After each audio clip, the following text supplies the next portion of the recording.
Thank you. Good morning. Very privileged to be here to share some thoughts, but mainly to ask some questions. So, for a start, you should take out your notebook and a pen, and later on we'll go through some questions and answers together. I ask the questions, you give the A, okay? Right, so, is the PowerPoint on? All right, just share something about serving leadership, lessons that my mentors taught me. I'm now privileged to, is this loud enough? Testing, testing. I'm now privileged to work with NUS in the College of Alice and Peter Tan.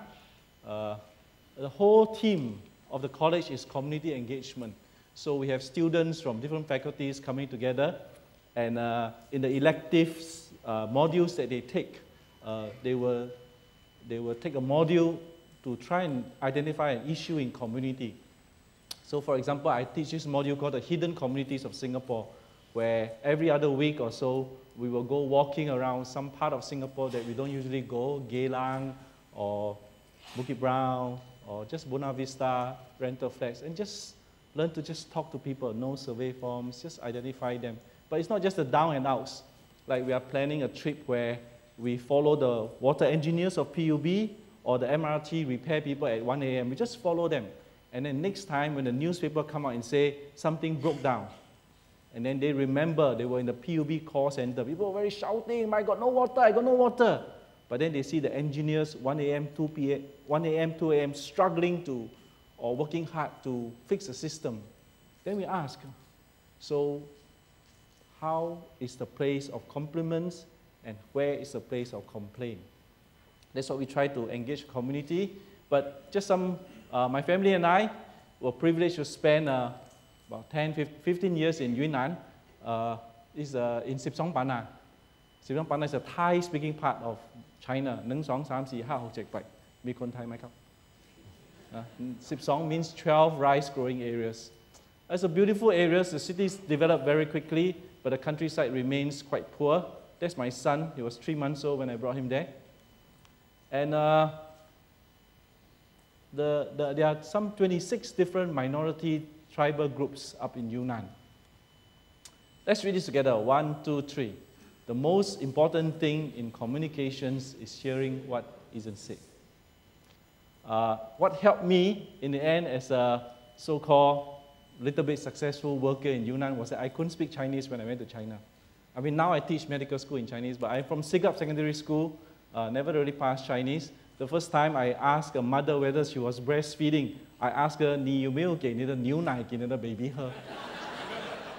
Of which she replied, 我不是牛. Right? So I think 牛奶 milk to me was milk, 牛奶, see. So my first 2 years, I was forced to learn the language, Yunnanese, Aka, Dai, and it forced me to be in a listening mode, rather than parachute into a community and start bringing my ideas of leadership. So I work with people who, life is very tough. There's nothing nice about being poor. Sometimes we go to different countries and like they tell me, wow, they have nothing yet, they were very happy, they smile all the time. Sometimes there's a facade. Okay, the countryside is only romantic for those who are not obliged to stay in it. There's nothing nice in poverty. Okay, there are people who say that we should have a less GDP in Singapore. I'm not so sure. Okay, unemployment, poverty, very scary things. So I went into projects that did community development, or what we try to understand as sustainable community development. We're not just trying to bring money. We're trying to restore dignity through the work of their hands.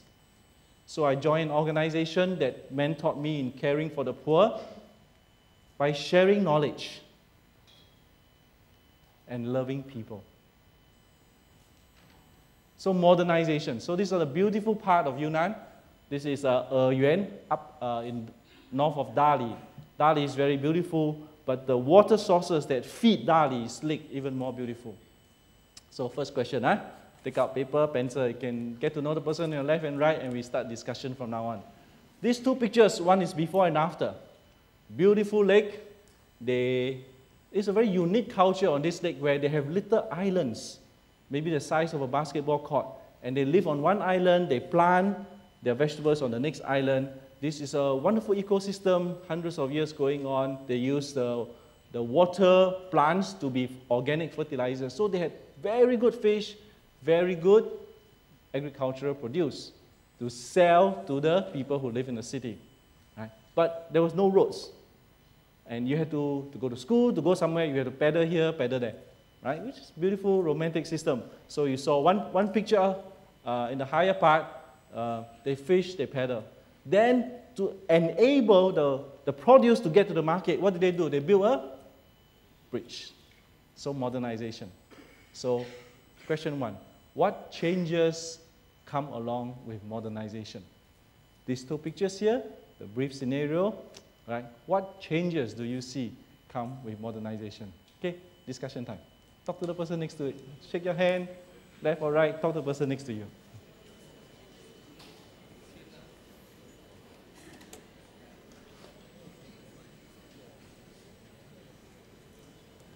Maybe we can dim the backlights too, so that we can see clearer.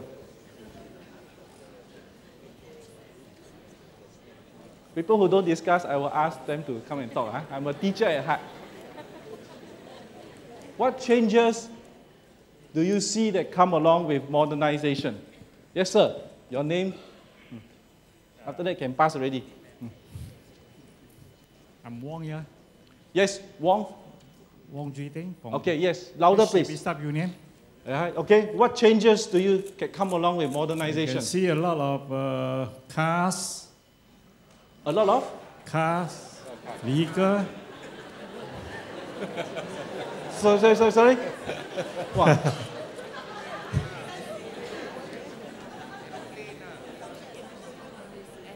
Now, what do you see? When you see this picture, one on the left and one on the right. And I tell you that they built this bridge because they wanted to bring their agricultural and water produce to sell into the city market. Okay, no pressure. Next gentleman, please. My name is Singaram from HDB Staff Union. Okay. We can see a linkage. A linkage, a bridge. A bridge. Uh-huh. Link from the old days to the new days, to the All right. modern time. So That's this, a link. A link. So modernization brings linkages. Yes, right. Okay, that's a good picture, right? Okay, pass the mic to the back. Lady in red and black. Sharon from SMEU. All right. Bring the people to like convenient to travel. Convenience to travel, okay. Yeah.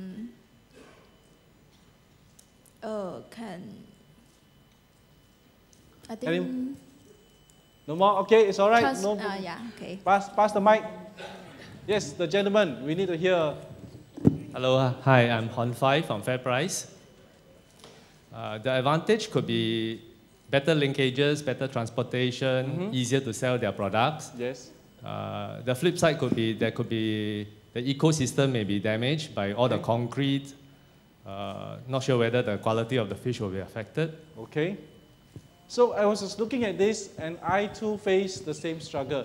So we had a beautiful open space here, and then now we have a bridge, and last time this lady could row wherever she wants to row, but now she has to go through this. So in some ways, as I stood there that morning, and while I'm happy for the farmers and the fishermen who are now able to sell their produce, get better income, they are linked to the market, but yet on the other hand, somehow modernization, whether it's PSLE, A-level, O-level, it forces people to go through a certain track of life. Right? So as we lead the people that we work with, there must be this sensitivity that, yes, we are trying to do some things, there is a price to pay for it. And maybe if we begin to understand from the lessons of history and other people, then the design of the bridge that we try to build, be the educational bridge, interracial bridge, then with the way we design it, maybe it has to be a bit more porous, that it doesn't make everybody go through one single tunnel in order to achieve what is success. I'm not describing anything new. I'm very happy to come back to Singapore to understand that as a nation, we are trying to redefine success. We should celebrate this, and we should do this. Okay. So part of my learning curve was that that it's not enough to be giving out tablets. There is no healthy person without a healthy environment. Okay. And so I learned to plant trees. Plant some fruit trees, walnut, chestnut. At first I planted peach trees. Why peach? Because peach in Singapore very expensive, $2, $3 one. So I planted peach. Now this up in the mountains, plant the peach trees, beautiful experience. But actually, as city people, we don't understand the abundance of nature. When the peach tree ripened, the whole tree, hundreds of fruits, they're up in the mountain. Who's going to bring it to the market? By the time you go through the tractor, come down to the market, become jam, So the farmers were very nice. When I asked them to plant peach tree, they say, yeah, sure, let's plant. But I later find that it's not going to work. So we changed to walnut, chestnut. It can bounce out, bounce, come back, longer shelf life naturally. So I went to the university and asked the agriculture professors when to plant the walnut tree. I also asked the farmer when to plant the walnut tree. The agricultural prof say May, in the month of May, April, June, when the rains come. The farmer who never been to school told me plant in December, January, when it's deep winter, no rain. So who do you listen to?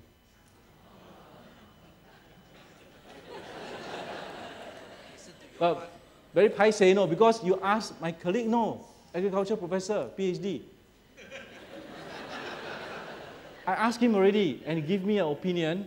Then I asked the farmer, and farmer say, plant in deep winter.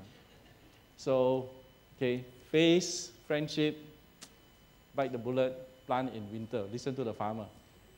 So we had volunteers from Singapore, schools, JCs, polytechnics, all come. And we plant deep in winter. Now, so we climb up mountain slopes, dig a hole, plant the tree. It's tiring but fun. Okay? And then I asked the farmer, I said, why do you plant in winter? So he says, I took a long time to persuade him to tell me, because he knows I'm a doctor, he's never been to school. So he said, doctor, it's okay, but it's like carrying a baby. When the baby is deep asleep, you carry from pram to bed, baby don't cry. When the baby is about to wake up, you touch baby, baby will cry, right? Won't go back to sleep again. So the tree cutting, the sapling in winter is deep asleep. When you plant it in, it's still sleeping. No leaves will grow, no flowers, never mind. It won't harm the tree. Okay. Logical? Very logical. So plant the tree is hard work. Then after planting the tree, digging 1 meter by 1 meter, put the compost in, put everything, then say, now we need to water the tree. Now, that is a problem, because up in the hill, there's no water. Then I realized that I learned the wrong nursery rhyme, and Jack and Jill went up the hill to fetch a pail of water. There's no water up the hill. All the hill is in the valley, It's in the water table, in the wells, all in the valley. Very few villagers had the privilege of having a mountain spring. So I had to go down the hill, carry a pail of water, 1 pail per tree. Oh, that is the tough part. So carrying the water up, then Singapore, right, got KPI one, must be effective. So I can't tahan, must ask the fella, ask the farmer, you tell me the tree is asleep. The leaves are not growing, the flowers are not growing. Why must water? Right? Supposed to 浪费时间. So he was very shy, and he hung his head down. He says, Dr. Tan, the leaves are not growing, the flowers are not growing, but the roots are growing. You just cannot see it. It's very important. That's why you always look after the roots. So I think today, just want to encourage us, right? Well, we have to do projects.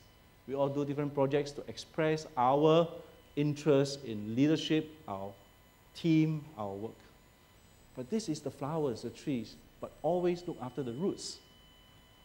So I came back to Singapore, and I used to cycle every day, 30 kilometers, come back to this thing. Okay, people tell me, I don't own a car. I love the public transport. For all they say, it's still one of the best in the world. Right? Wait, 2 train, 3 train, it's okay, still can get on. All right? But then there's climate change. Things are changing. So there's floods. MRT broke down, very crowded, immigration. I bring my children back and I tell them there are only a few places in the world where it's not crowded, where people don't want to migrate to. North Korea, Alaska, Annapurna. I say, but I don't want you to bring you out there. You got to bring, you can thrive in Singapore, you can thrive, you got a chance to thrive in other cities of the world. Okay. So don't complain. Compliment, get over it, move on. But we have, as leaders, when we look at this, if I may just put it simply, the traditional way of looking at floods, crowded MRT, traffic jam, okay, is to build more roads, reduce cars, build more MRT, increase water system. These are good ways. But as I walk with the farmer, I learned a lot of things. In the heavy rain, the thunderstorm, you think he go farming? He doesn't. He will do other things. He may sit in the house to cut some wood. He may repair something else. Which got me thinking. On an average morning, let's say if this morning and we're all just going to work and 924 or 933, or you get SMS to say that MRT is down. Or there's a heavy rain. With climate change, we are going to see more of these heavy showers going on. It tells you CTE is flooded. Or bad traffic accident. What is a smart thing to do? Take MC lah.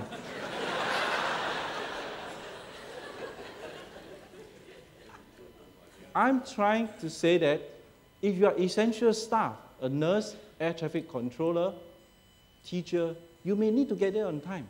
For most of us, we don't really have to join the crowd or get into the jam and complain and fight and squeeze and step on other people's toes. The smart thing to do is to work from home. Or go to the nearest Starbucks. I've never bought Starbucks before, so never ever. Go to the nearest Wang's Cafe that has Wi-Fi and start working from there. Do you agree? So on a morning like this, where everything is gridlocked, right? Or maybe a terrorist threat, and everything is shut down, or haze, or SARS. And we're going to see, unfortunately, a bit more of this. What is the smart thing to do? The smart thing to do is to work from home. Okay, agree? So take out your paper now. On a day when public transportation is down, do you, this one anonymous, do you agree or disagree that it is smart to work from home? Yes or no? Just write down, okay? I'm not talking about emergency staff, I'm not talking about nurse, I'm not talking about people who need to man fire stations, they got to go. But the fact that if only 10 or 15% of us step back, what happens? They will step forward. Okay, now discuss with the person next to you. Name 3 factors to overcome in order to make this happen. Why can't this happen? Why can't we say tomorrow, everybody, okay. Why can't this happen? Now you can discuss, this is not an exam.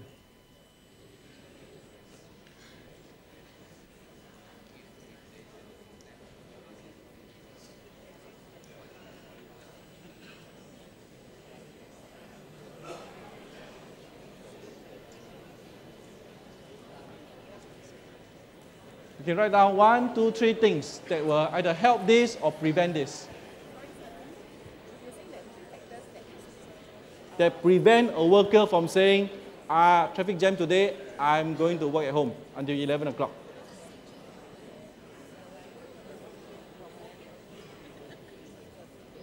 Go to the mic and read out what you say. Okay. Okay.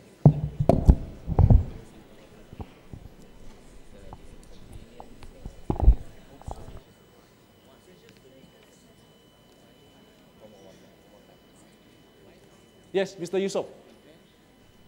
Yes, tell us how to make this happen. How to make this happen? Yeah, what are some of the obstacles?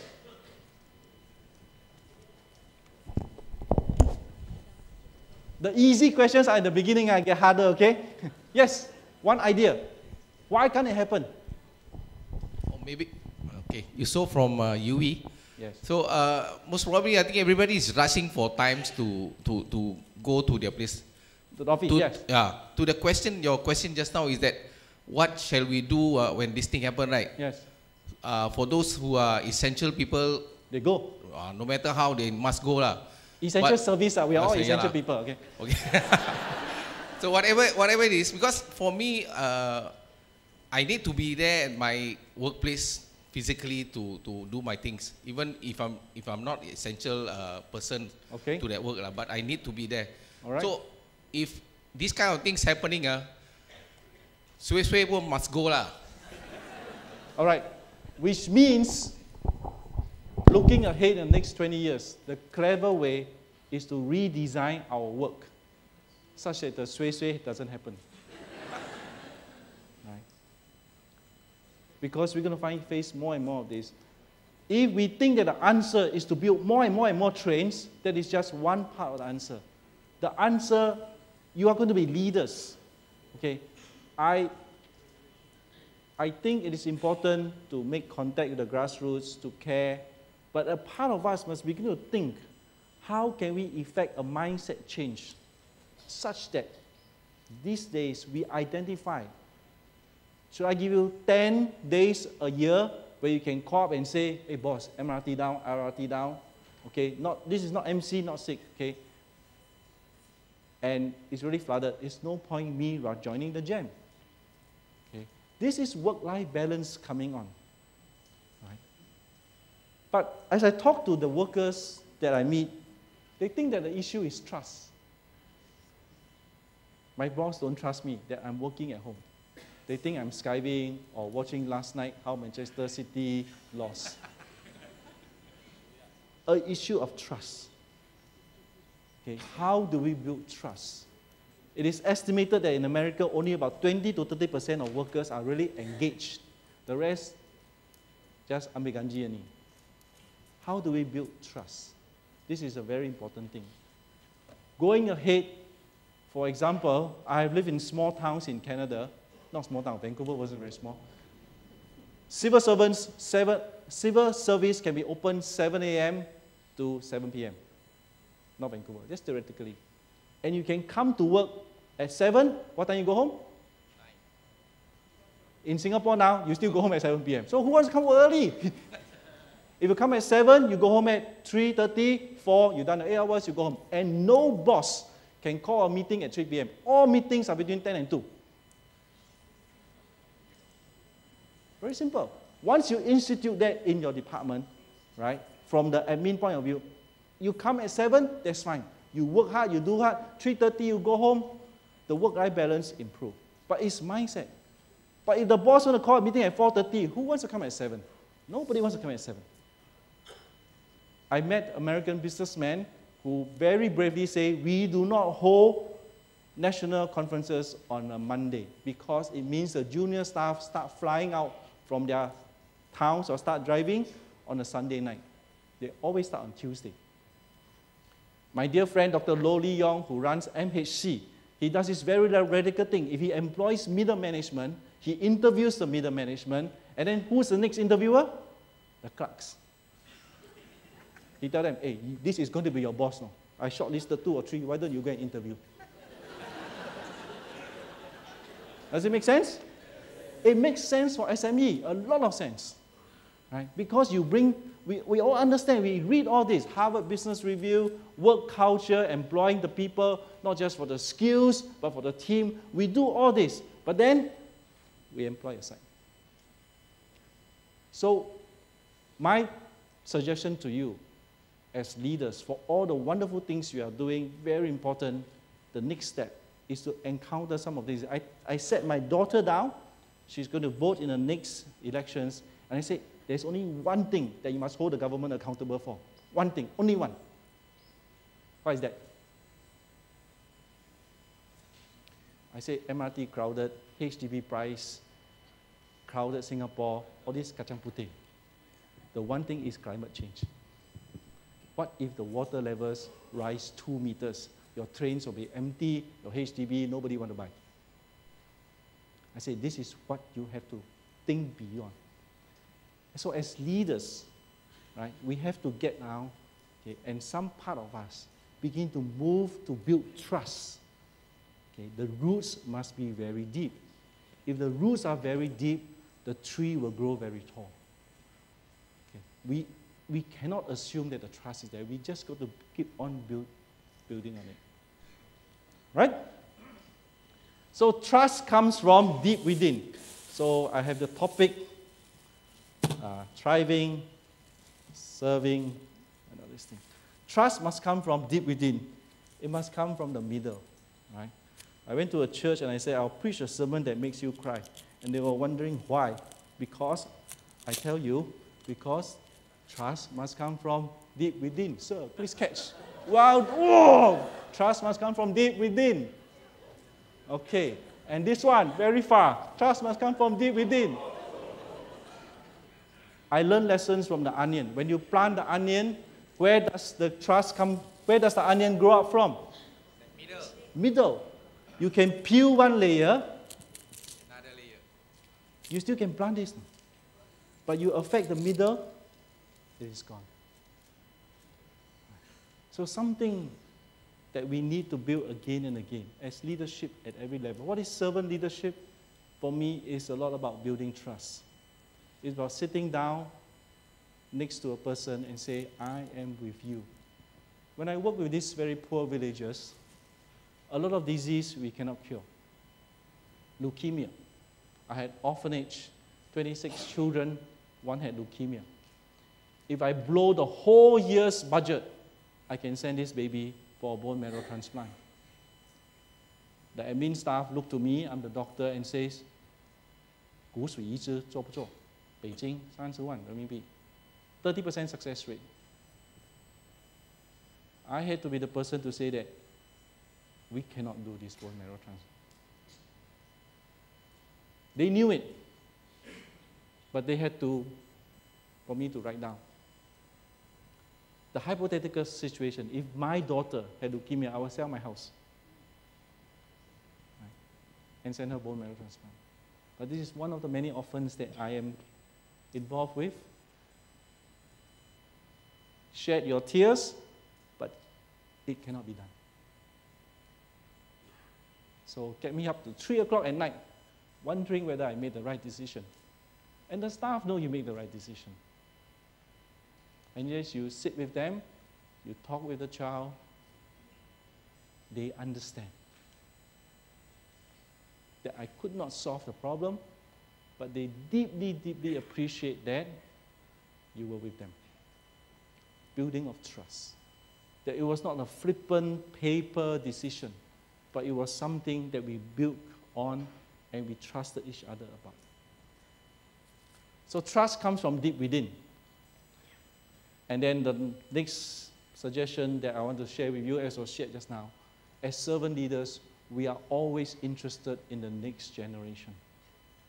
We are always interested because they will do things differently and we have to build the trust in them. So up in the mountains, that's why I joined teaching. I have this program, as a digression, in our College of Alice in Peter Tan, where I invite primary 5 children from neighborhood schools. Okay, this is what I learned in Yunnan. We had money for Children's Day or what, and they traditionally bring them to some arcade and play. I said, no. I'll bring them. I brought the children from the mountains to the nearest college. College anywhere in the world will have a nice garden. We had a picnic there. I already had some college students to say, I was from the village like you, and I'm studying here. Plant a seed of hope. So when I came back, we invite primary 5 kids from neighborhood school. I think this is Yunnan Primary. And they come and they just play with us. And we just tell them, schooling is fun. You can come here also. And we try to find some alumni from their school to just sit down with them and say, yeah, I went through this thing, and schooling is fun. Okay, give them a hope, plant a seed. I learned this because up in the mountains one day, I saw this woman, she was digging on very rocky soil, planting corn. Then I went up to her, I said, 拿种到东西出来. What can you plant here? It's all stone and gravel. And then she was digging. She said, I'm planting corn. My sweat, okay, fertilizer, I water it, something will grow. The corn will grow. Absolutely right. Then she turned around and asked me, it is not enough. She told me, it is not enough that I plant the corn to eat. I must plant enough corn so that next year I have some seed. If I plant the corn to eat now, 吃饱了就等死. Eat already, wait to die. But I must have that extra to plant for the next year. I think the tough part in Singapore now is to ask people to look beyond to the next generation. Because we are so caught up in this generation that the beauty of Singapore is that we are one of the few countries that have the resources to look to the next generation. That frightens me about social media. When I went to China, frankly, I was just an average doctor. People ask me, so what kind of doctor you are? They want to hear whether you are a cardiologist or... I say, I'm just an average doctor. Some things I know, some things I don't know. Something I don't know, I ask my wife. She knows, okay? So she's an accountant. But, right. And we need to plan for the next generation, intentionally doing it. Okay. And that is the tough part. Okay. Pause here for a while. Let's read this together. 1, 2, 3. A civilization flourishes when people plant trees under whose shade they will never sit. Time for maybe some comments, questions, ideas, feedback.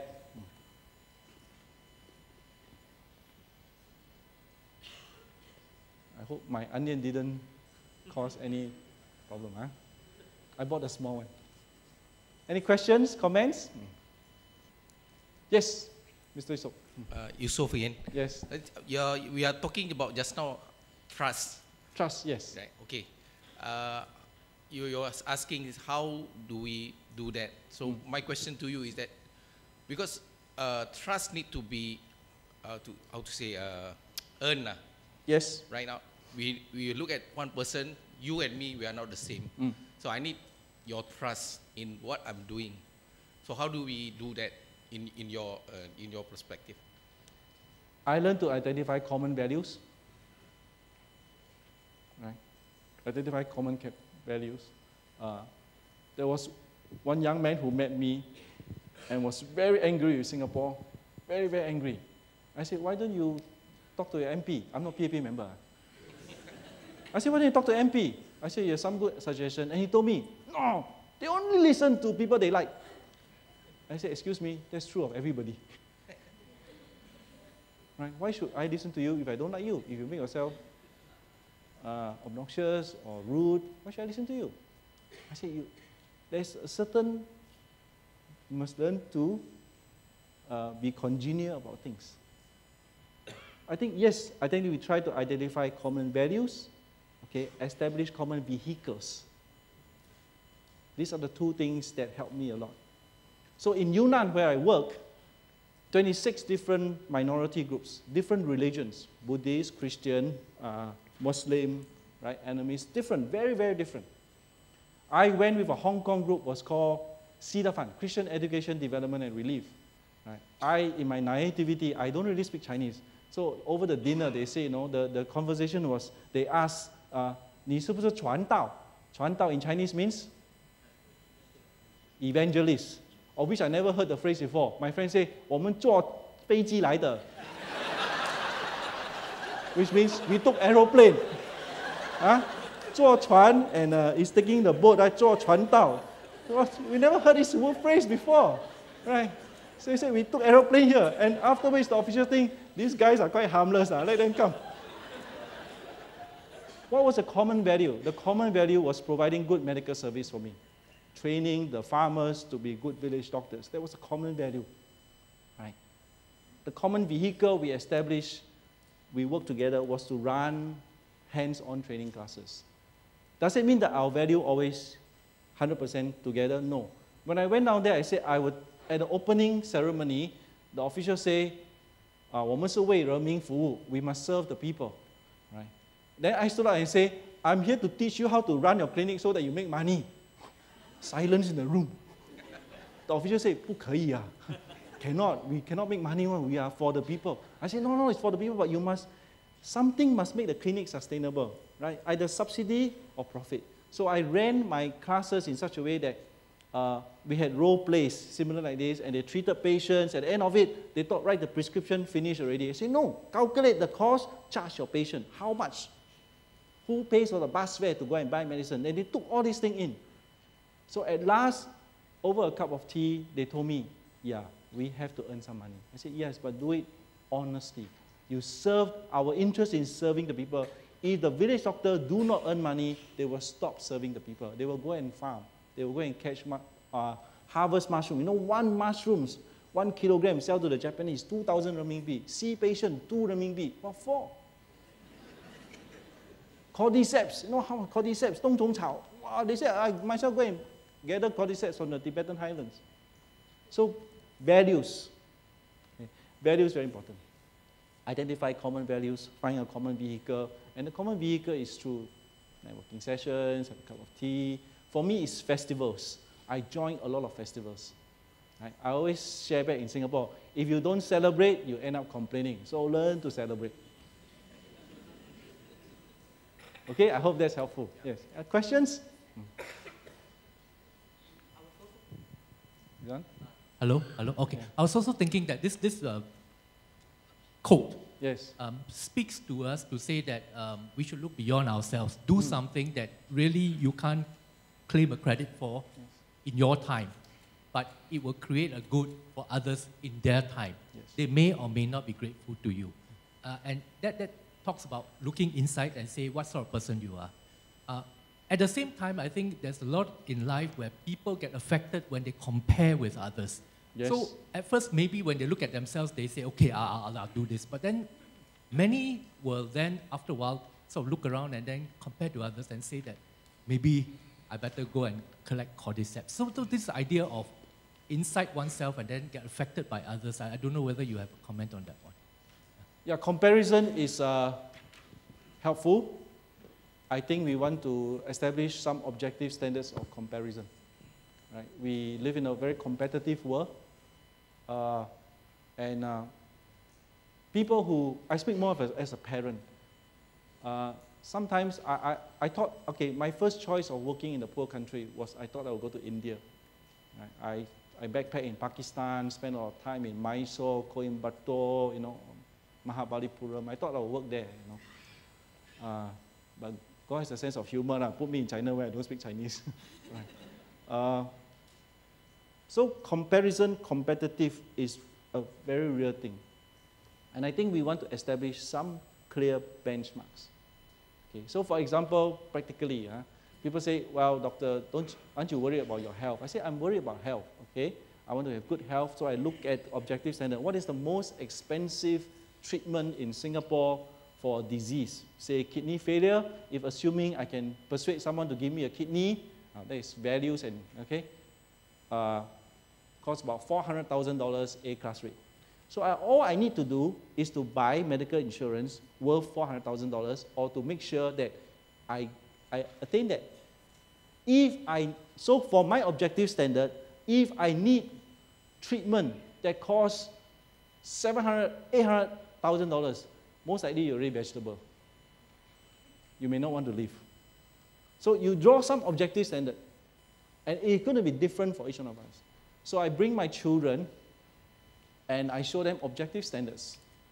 I say, assuming this house in Bukit Timah is $5 million, and if I earn $5 million, if I earn $1 million a year, I ask my children, is this house worth 5 years of my life? And the answer is no. The answer is no. I see in terms of that. So values, okay, are changed when we look at what is really important. Really important is time. So same thing I do with buying a car. I talk to my children. I say, no, I'm not going to buy a car. Right? The smart thing is you need to live near your school. So choose a school that is near your house. I'm willing to pay rent because rent buys me time. Right? I say, I'm a doctor. My wife's an accountant. We can afford to buy a car. But if I send you to school every day because I have a car, when you start working and you earn $2,000, $3,000, $4,000, you will be psycho to buy a car because that's in your lifestyle. Now, that is a bad value choice because it will take out half your salary. If you are successful as a young worker in Singapore, you spend 1 month overseas on holiday, 2 to 3 months on conferencing. It's not worth it. So I think there is comparison, but I take a step back. We are open economy, open country. You go to Munich. You think every doctor owns a car in Munich? No. So I joined what was used to be the NTUC car club. Right? Wonderful. So I show my kids, I rent a car. You want to rent Mercedes? You rent Mercedes. You use it. You do not go into this false idea that you own it because it owns you. Which comes back to the idea of servant leadership and ethics. I led a little conference with medical students, and they talk about ethics, medical ethics. I said, actually, ethics do right or wrong. Most of the time, we know the answer. Why do we or others veer into doing wrong? 2 things. Pressure of money, 2, fear of people. Right? If you need to keep your job, because you have a big mortgage behind you, the pressure of money tends to push you to one side. So I say, learn such that you want a good ethical basis to do things. Look after your finances. Make it sound. Don't overextend. I'm a poor investor. Don't come to me. Right? But my aim in life is to remain debt-free. That gives me the freedom to speak to the values which I cherish.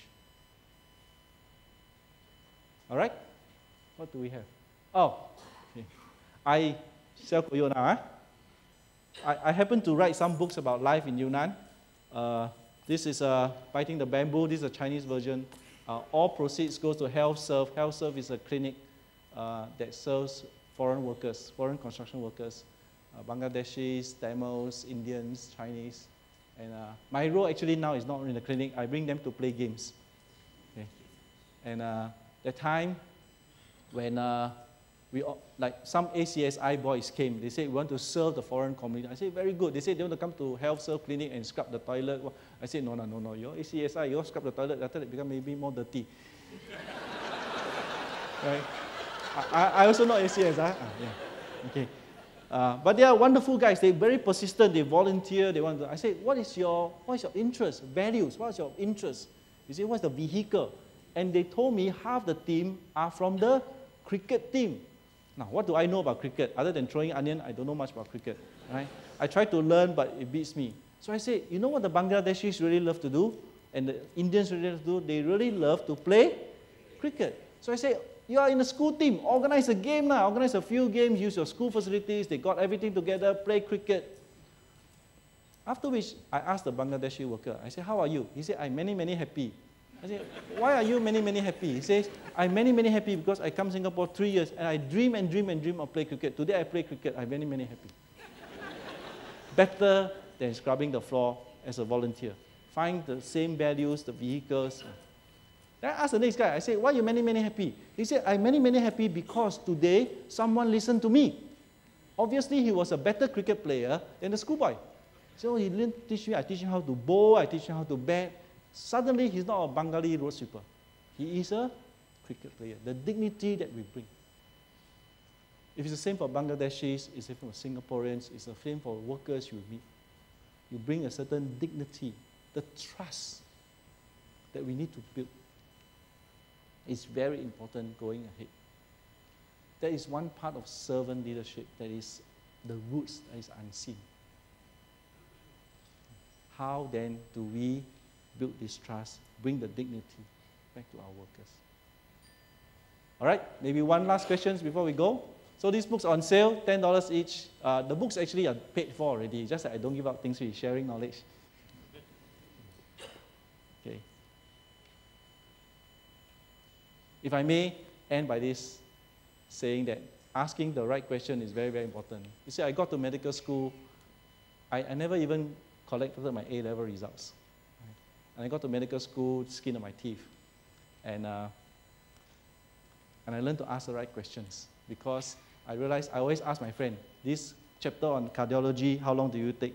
If he takes 1 hour, I know I'll take 2 hours. It's okay. Right? So I learned to ask. Last time, the question, final year question, there's a basilar vein and the basilar artery, B-A-S-I-L-A-R. This will encourage you to ask the right question, okay? Last time, no internet, everything was memorized. So the question was, write about the basilar artery. Last time it's passed, fail one subject, repeat the whole year, no modular system.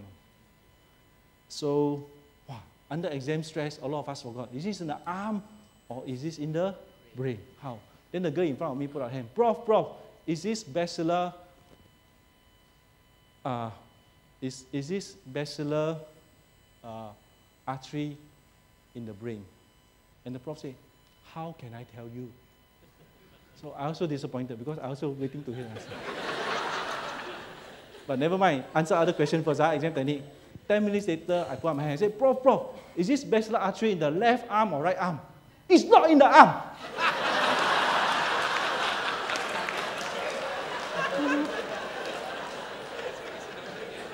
Okay.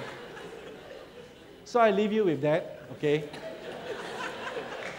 I leave you with that because a lot of time we look at servant leadership so seriously.